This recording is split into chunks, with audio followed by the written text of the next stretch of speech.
5ই August আমরা সিদ্ধান্ত জানিয়ে দিয়েছি, এই ভূখণ্ডে আওয়ামী লীগের আর পুনর্বাসন হবে না। যেই আওয়ামী লীগ আমাদের দাড়ি টুপিওয়ালা ভাইদেরকে বাইতুল মুকাররমের সামনে থেকে টেনে টেনে রাস্তায় নামিয়ে এনেছিল, সেই আওয়ামী লীগের আর পুনর্বাসন হবে না।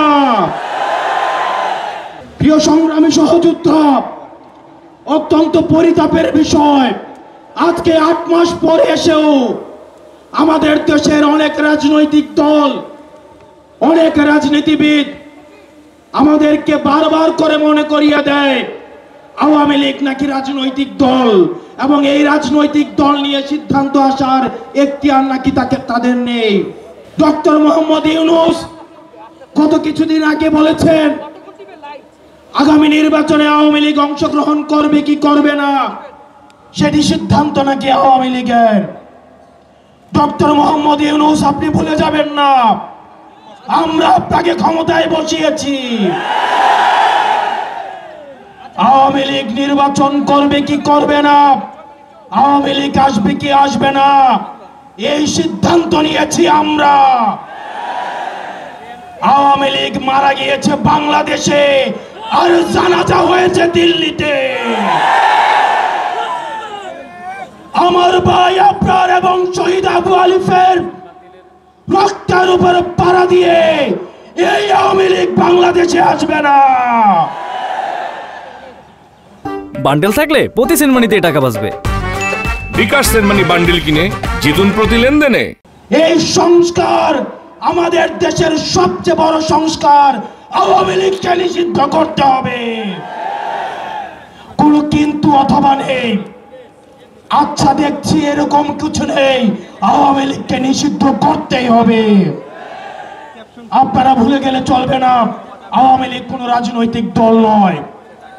৭১ পরবর্তী সময়ে আপনারা দেখেছেন শেখ মুজিব সর্বপ্রথম বাকশাল কায়েম করে গণতন্ত্রকে গলা টিপে হত্যা করেছে।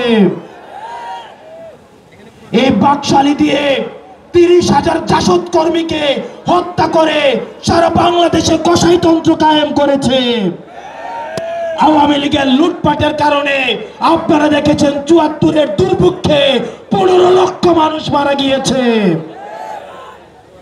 আমরা বারবার করে বলতে চাই, আওয়ামী লীগ কোনো রাজনৈতিক দল নয়। আওয়ামী লীগ হচ্ছে একটি সন্ত্রাসী সংগঠন।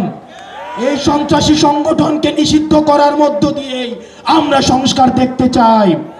একই সাথে সাথে শাপলায় যে হত্যাকাণ্ড হয়েছে, আমরা আপনাদের কাছে অনুরোধ জানাবো, এই শাপলা হত্যাকাণ্ডে যারা শহীদ হয়েছে, আজকের এই মঞ্চ থেকে এই শহীদের লিস্ট আপনারা জাতির সামনে প্রকাশ করুন। একই সাথে সাথে হাসিনার এই ফাঁসি না হওয়া পর্যন্ত প্রয়োজন হলে আমাদের শেষ রক্তবিন্দু দিয়ে এই তরুণ প্রজন্ম আমরা হাসিনার ফাঁসি নিশ্চিত করা পর্যন্ত আমরা আন্দোলন চালিয়ে যাব। এবং নারী সংস্কার নিয়ে যেই কনসার্ন আপনাদের কাছ থেকে এসেছে, আমরা চাই ডক্টর মোহাম্মদ ইউনূস এই কনসার্নগুলোকে আপনি অতি সত্বর অ্যাড্রেস করবেন, এবং অপ্রয়োজনীয় যে সংস্কারগুলো রয়েছে সেটিকে পাশ কাটিয়ে প্রয়োজনীয় যে সংস্কারগুলো রয়েছে, যেটির মধ্য দিয়ে নারীদের অধিকার নিশ্চিত হয়, যেটির মধ্য দিয়ে নারীদের সম্মান নিশ্চিত হয়, এবং আমাদের দেশের ধর্মীয় এবং কালচারাল সাংস্কৃতিক যেই সম্মান অক্ষুণ্ণ থাকে, সেই অধিকারগুলো, সেই সংস্কারগুলোতে আপনাকে জোর দেওয়ার জন্য আহ্বান জানাচ্ছি।